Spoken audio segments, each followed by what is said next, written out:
First, I want to introduce the sheriff. Sheriff. Thanks for coming. Also, we have Deputy City Manager Deborah Collins.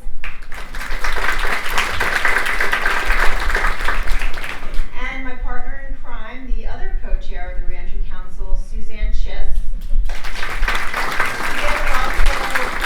I'm not going to get this right because she has so many titles. The Director of Social Services, Executive Director of the Community Services Board. I'm not sure I have any of that.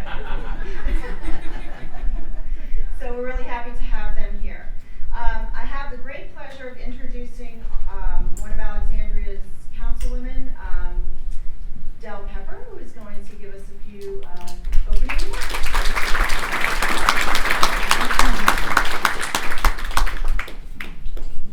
Good morning, everyone. Are we all awake? Yes. Oh, woo, all right. I knew this was going to be a good group when I saw all those cars there. And I said to myself, this is a winning group for sure. I love it when I can't find a place to park. I know that lots of people are here. Anyway, I'm Del Pepper, and I want you to know that, and a member of City Council, and I want you to know that I am not responsible for the weather. We do our best in Alexandria, but we are not responsible for the weather. I am here actually representing the mayor, and she has asked me to read a few remarks on her behalf. And she has written, "I regret that I am out of town and cannot be with you today." You know where she is? She's in Philadelphia. And we're here with our nose to the grindstone. There's something unfair about that, don't you think? Anyway, I regret that I'm out of town and cannot be with you today. I want to extend a heartfelt welcome to everyone and to the U.S. Deputy Secretary of Labor, Chris Liu. I'm glad we had the opportunity, she writes, to meet 6 months ago and immediately realized we share a strong commitment to giving citizens another chance.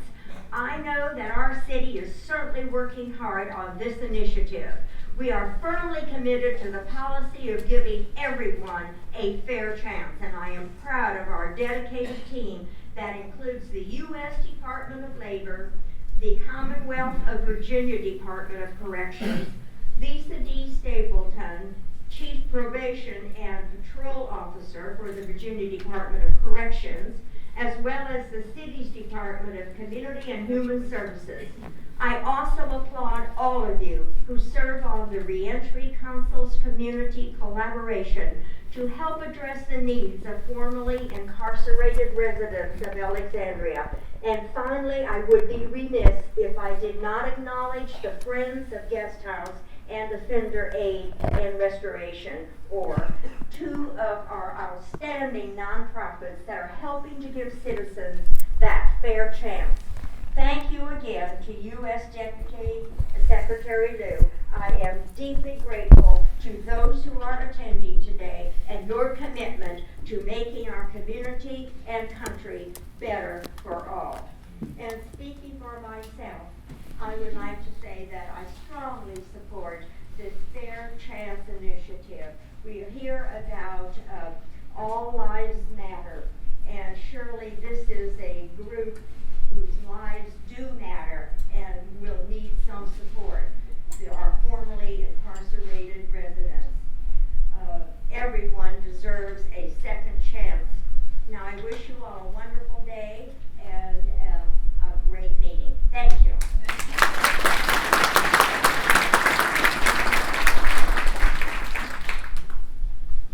Thank you, Councilwoman Pepper. Really appreciate you coming here today. Welcome, everybody. My name is David Remick, and I am the Executive Director of the Alexandria-Arlington Regional Workforce Council. I'd like to welcome you today to Alexandria's Reentry Council's Fair Chance Business Summit.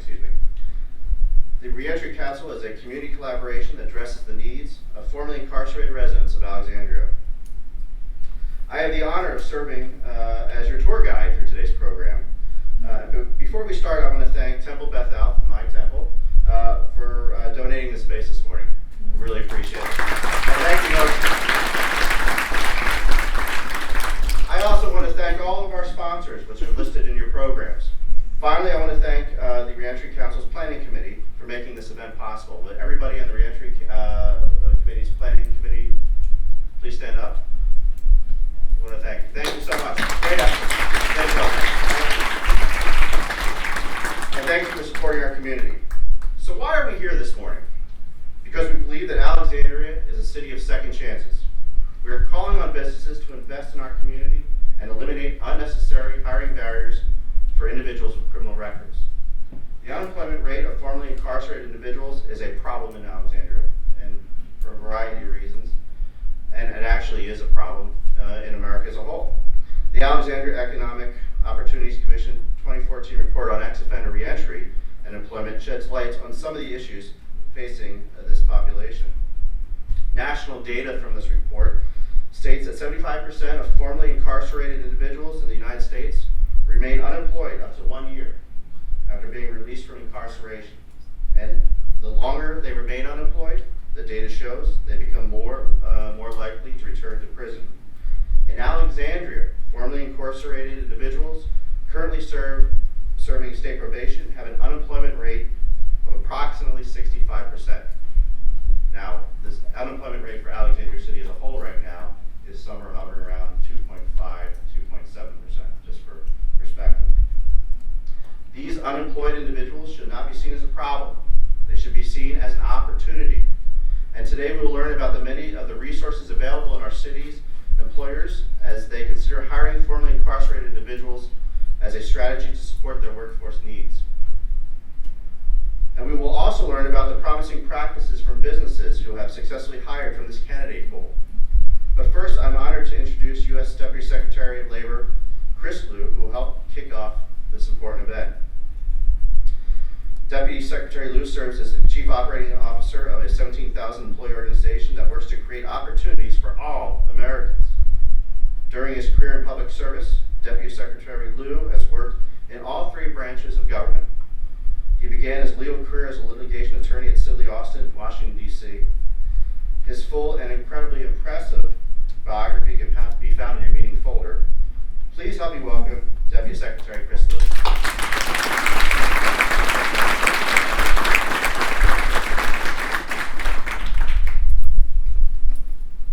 David, thank you for having me, and thank you to the Alexandria Reentry Council and the community partners here for organizing this event to talk about such an important issue. And it's an important issue because all of us know this story. All of us know the story about people who aren't able to get a second chance. And when you look at the statistics, they're grim.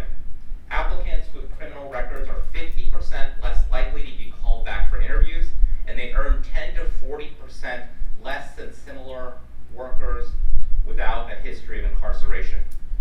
That's why we in the Obama administration believe that our nation works best when we field the full team. And in a global economy, we can't afford to leave anyone on the sidelines.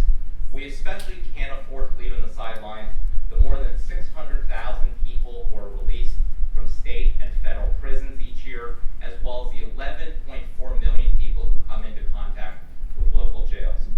We are working hard to ensure that the approximately 70 million Americans with some kind of criminal record, that's almost 1 in 3 Americans of working age, have access to good job opportunities.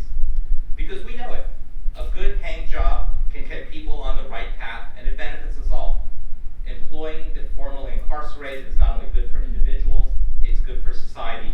It grows the tax base, and it minimizes dependence on public assistance. This isn't just an altruistic issue. It's also a matter of public safety. That's why the sheriff's office is here. That's why the probation office is here. Because we know that when you give people access to job opportunities, it is less likely that they will get into trouble and go back to jail. And in the end, reentry programs, recidivism programs end up saving the taxpayers money. That's why we're committed to ensuring that people who come out of the criminal justice system have an access to a range of services that allow them to restart their lives and reconnect with their communities. That's why events like the one today are so important. We need more employers to join us in this effort to give a fair shot and a second chance to people who have already Department of Labor, we're doing our part to help formerly incarcerated by investing more than $80 million each year to improve employment opportunities to the formerly incarcerated. We do that by providing valuable job skills, by helping people obtain industry-recognized credentials so they can get jobs. We also have an exciting new program called LEAP that is putting job centers inside of prison walls. Because if we're serious about helping people reintegrate, we can't wait until they leave prison. We need to start in the months and weeks before they walk out the door. We also have a program that I hope employers will take note of. It's called the Federal Bonding Program. And here's what it does. It's free to all employers.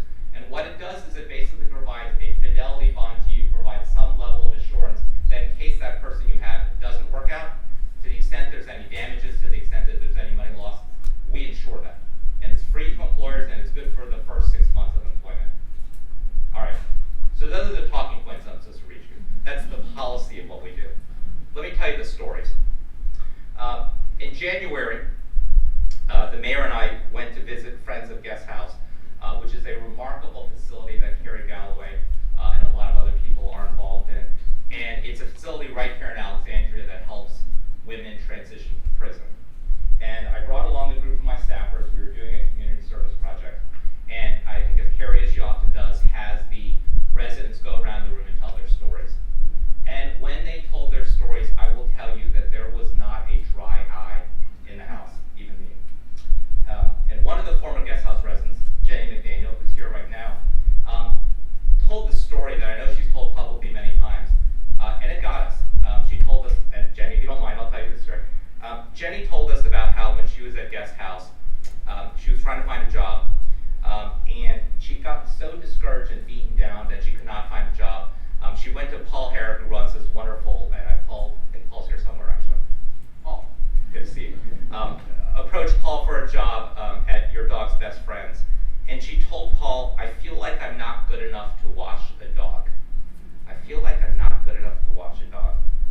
But Paul gave her a chance, and Jenny is now the general manager at Your Dog's Best Friend, and she's gone on to hire several dozen other residents of Guest House.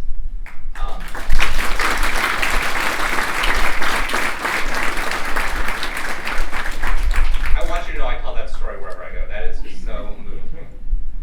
I think about a visit I did to Birmingham, Alabama, one of the reddest places you can go in this country, where I met a remarkable woman named Carrie Pruitt. Carrie's brother-in-law was killed by somebody who had been released from prison.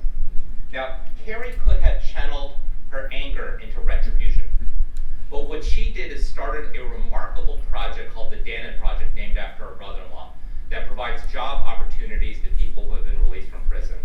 Each year, the Dannon Project helps 400 people who have been released from prison in Alabama, and here's a great statistic: 94% of them get jobs. I mean, that tops really almost any job training program that I can think of.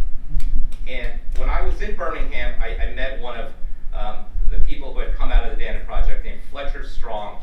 Fletcher had gotten job training there and then had gone on to work for a local electrical company in Birmingham, gotten promoted to become a supervisor, loves his work so much now that he's enrolled at a community college to get an associate's degree in management. I mean, that's an amazing story. In April, I just mentioned that we have this wonderful program called LEAP that puts job centers inside of prison walls. The sheriff of San Diego County, I don't know his party affiliation, I suspect it's not mine, and I went to that job center together to tour the prison, to tour the job center. And the reason why the sheriff is such a supporter of this program is that the recidivism rate in San Diego County exceeds 60%. So he knows that whatever else they're doing, it is not working. And so when we went to the prison to see how this job center worked, I met a remarkable inmate named Aaron Bobo, who was talking about the job skills that he was getting. For the first time, they were letting him use the internet.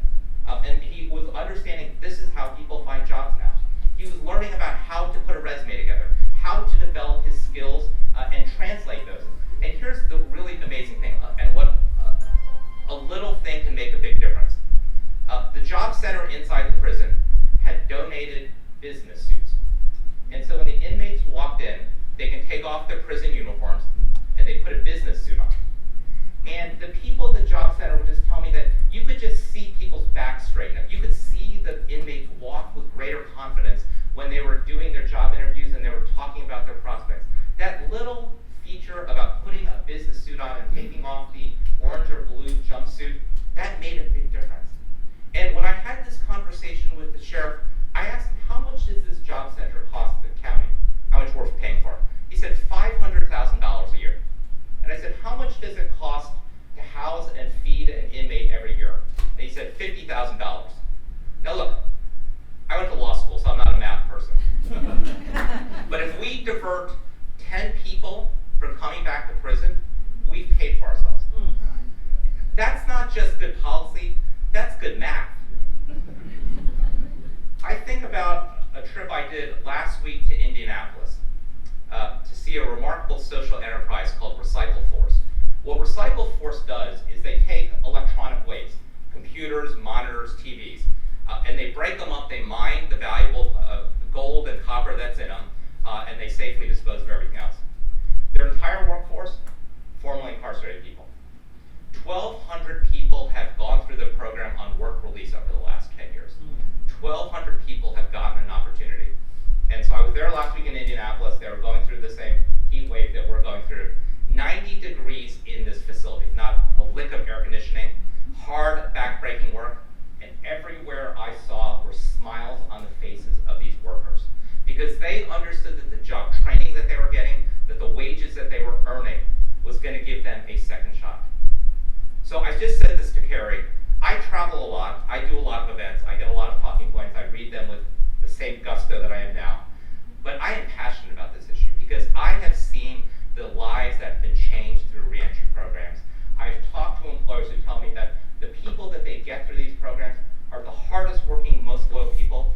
And I talk to law enforcement officials who tell me this is good for our communities. This is a win-win-win. And so I could not be more grateful to be invited to this. I could not be more appreciative to all of you for your commitment to this issue. And I encourage all of you to listen to the panelists, take note of it, meet some of the remarkable people in this room. And I know that at the end of this, you will be as dedicated and as enthusiastic about this issue as I am. Thank you for being here.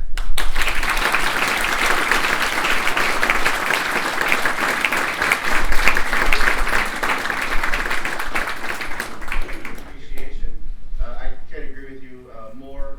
This is a labor pool that should be targeted. We are in such a labor shortage area that we need to look at every opportunity to support the economy, and we'll be talking about that today. So thank you so much. All right, so next up on our program, we will be introducing Burke Brownfeld. Burke was born and raised here in Alexandria City and worked as an Alexandria police officer from 2004 to 2010. Burke has written a number of articles on topics of criminal justice reform and authored a report about employment for ex-offenders in Alexandria. And he did that as a member of the Alexandria Economic Opportunities Commission. Burke also was instrumental in the local Ban the Box movement, which culminated in Alexandria and other jurisdictions deciding to ban the box on job applications. First of all, I just want to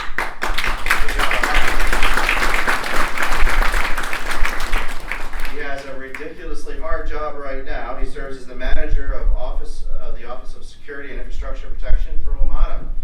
And he's on WMATA's Metro Transit Police Department. Please help me welcome Burke Brownfeld.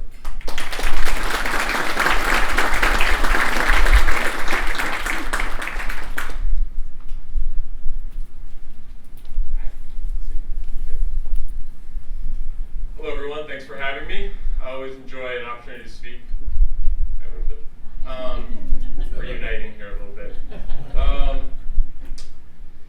As David said in the introduction, I have kind of maybe a unique path to coming to this issue.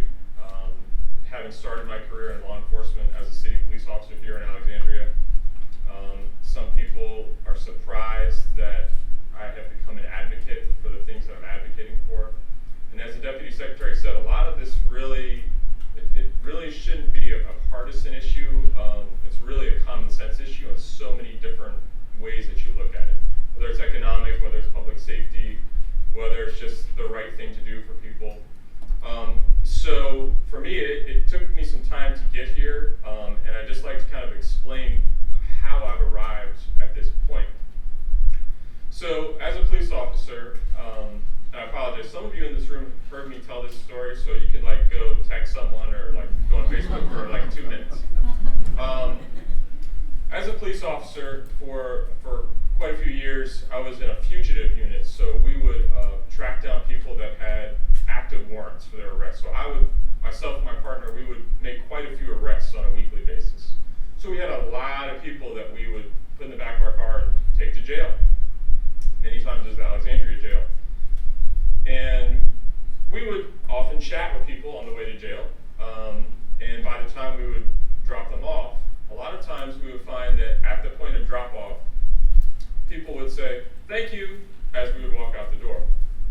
And my partner and I would always have a little laugh after that. Like, man, I can't believe we got a thank you for that. I mean, we just took someone's freedom from them and dropped them off inside of jail, and we got thanked for it. And so, and I never said anything. I said, "No problem, take care, good luck, you know, whatever." Finally, one time, someone said, "Thank you."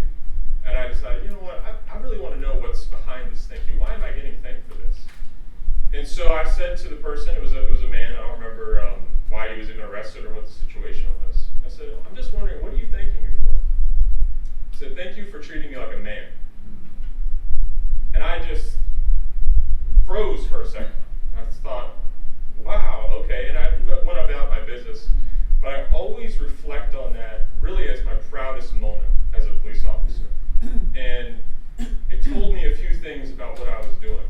Number one, it showed me that regardless of who you are, what your job is, what role you have in society, you always have an opportunity to build a bridge.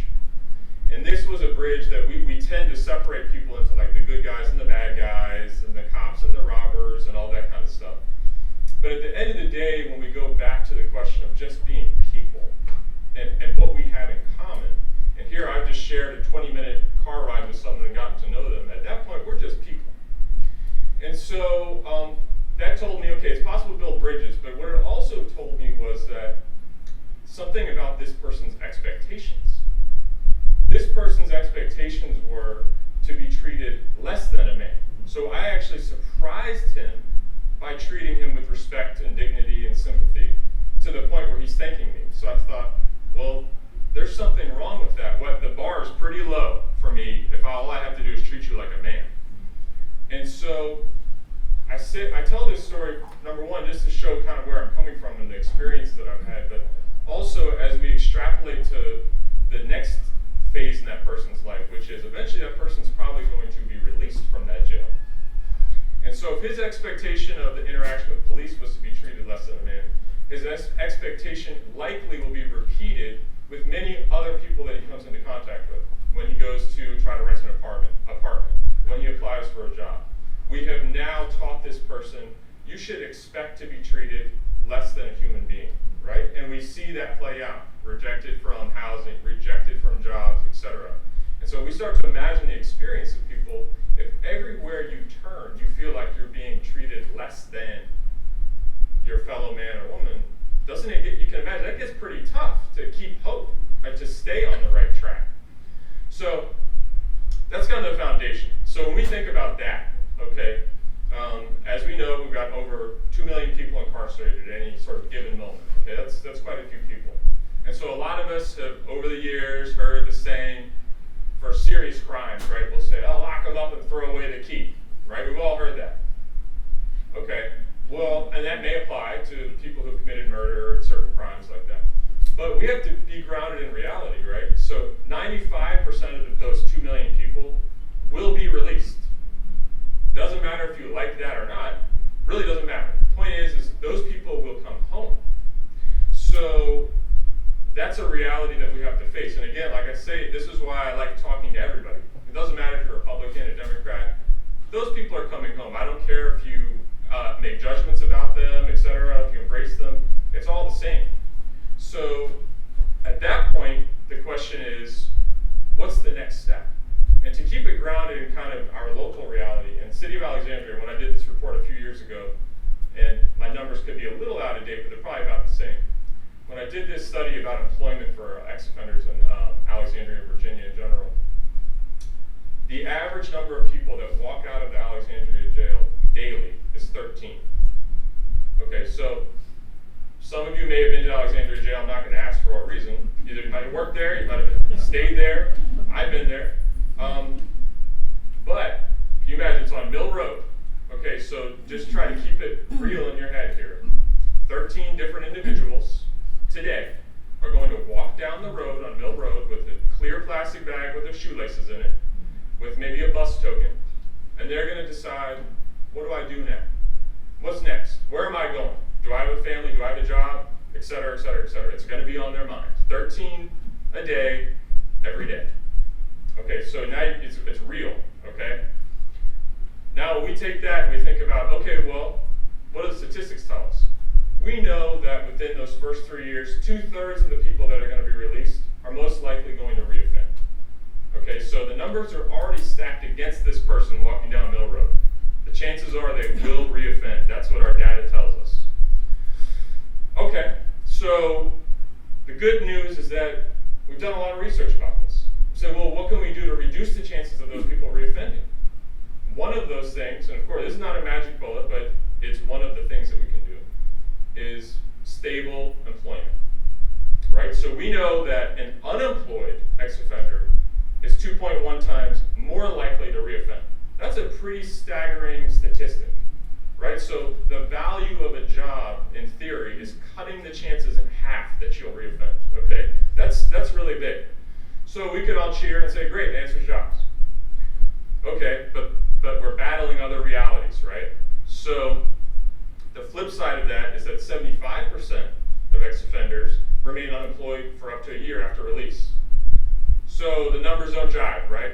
We figured out one of the big answers is employment, but now we find, well, why aren't people getting jobs, right? So if we could only get some of these people good, stable jobs, maybe we would see those recidivism numbers go down. Well, let's get back to your story, for example, and many others that share the same situation, right? And I worked with a gentleman a little while ago trying to help him get his business going, and I remember him sharing his story with me. And it's so many people have the same experience where you get released from jail. You say, okay, I want to clean up my life. Go to a job. Hand an application. On that application, there's a question.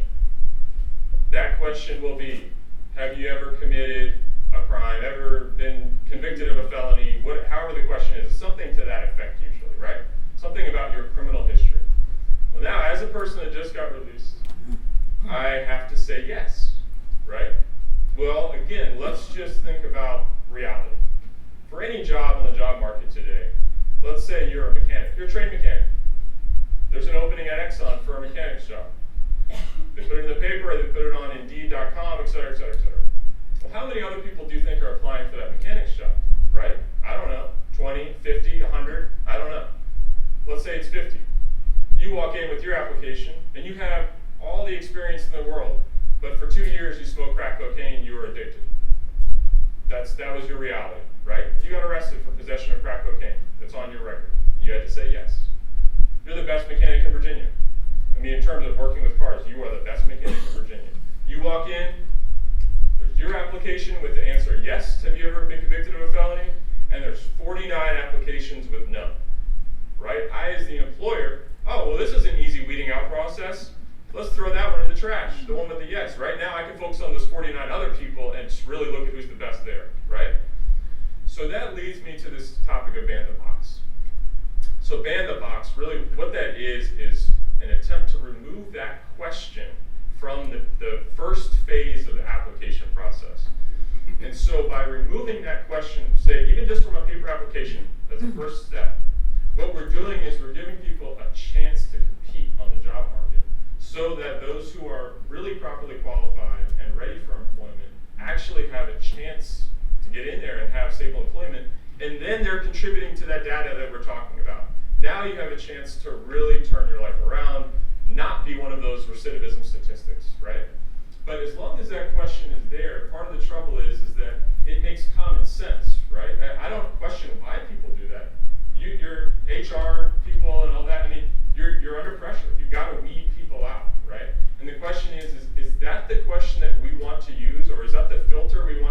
for evaluating if someone is worthy of a job or not. And I would argue that it's not, at least not at that stage. So my recommendation for anyone that is an employer in here is I'm not asking or suggesting that we don't take someone's criminal history into account at all, right? There are jobs where it may be relevant. What I'm asking is have that conversation a little later. Let that person come in the door, fill out the application, see how they stack up against the competition. Interview them if they're qualified, right? Not asking you to give someone a job just outright. Person's qualified, interview them. It may come up, maybe at the interview stage is when you talk about it or ask them about it. Maybe it's when a background check may be required for the job. So the background check happens and you say, you know what, I don't feel comfortable. The only ask here is let that person get through the door, right? Because there's plenty of people that are qualified, that want to work, that really should be able to work, and they can't ever get past that first application. And beyond that, what I'll say is that it has a domino effect for people. And I've met many, many people, and people that work in the business, I'm sure, can tell you a million stories. And imagine yourself in this situation. How many times would you be willing to make a fool of yourself and go in and apply and apply and apply and apply, knowing that you're qualified, and you never get a call back? You never get an interview. How many would it take? 20 job applications, 30 job applications? And I've met people that have told me this. They said, I used to deal cocaine and I made good money. I came out, I wanted a legitimate job, I didn't want to deal cocaine. But then I applied and I applied and I applied and I applied and everyone said no. So I went and dealt cocaine again. So my proposition to you as an employer is, you're part of this. You're part of the overall picture here. You can single-handedly help be part of the reduction of recidivism and putting people on the right path. And is employment the entire picture? No, but it's a piece of a pie that is absolutely essential. If you're trying to finish out that pie, this piece of the pie really is essential for it. And I know OAR, for example, is doing an intensive reentry program right now. And there's so many facets to it, but employment is clearly one of them, right? I mean, is employment going to make or break you? Maybe not. But if you don't have it, you're going to have a really hard time successfully staying on the right track and having a productive life, and for any adult. So the last thing I'll tell you is that anyone that's skeptical about being in the box, it's been embraced many, many cities in Virginia. There's 100 cities and counties actually across the country that have embraced being in the box. The governor of Virginia has embraced it. Our city manager in 2014 made it policy for City of Alexandria government jobs. They've removed that question off of government applications for Alexandria jobs. 24 states across the country have banned the box. And there's preliminary research that's telling us that it actually works. That's always the question I got. Early on, I would give a similar speech. People would say, does it work? And I would say, I don't know, but it's a really good idea. Now we have some preliminary research that's actually telling us, yeah, no, it actually is increasing employment opportunities for people that have a criminal record, which is great news. It shows us it's more than just a good idea. My final thing is, even if you might look at me, like when I first heard about Ban the Box, I was actually sitting with Elizabeth Royar and Gail, the former executive director of OER, and I thought, this sounds pretty crazy, right? And I thought, and I got to here today, and I realized, actually, no, it makes a lot of sense. It really does. But some of you might be looking at me thinking, no, this guy's crazy. That's a stupid idea. I'll never do that. I'm going to keep that question on my application. No problem. What I would ask of you today instead is, if you're not going to do that, just go home and ask yourself, do you believe in second chances? Just as a person, do you really believe in second chances, right? We say that all the time. Oh, you know, people deserve a second chance, etc. As an employer, that's a tough question. Do you really believe it? And so even if you keep the question on your application, all that I would ask you to do is take a holistic approach to every applicant that you have. And if you want to take the criminal record into account, I'm not telling you not to, but I would only ask you to take the whole person into account as you're making your employment decisions, because there are many worthwhile people that truly, truly want to have a job and have a stable life, and they're relying on you. They really are. So I appreciate it if you just give it a little thought, and it really does make a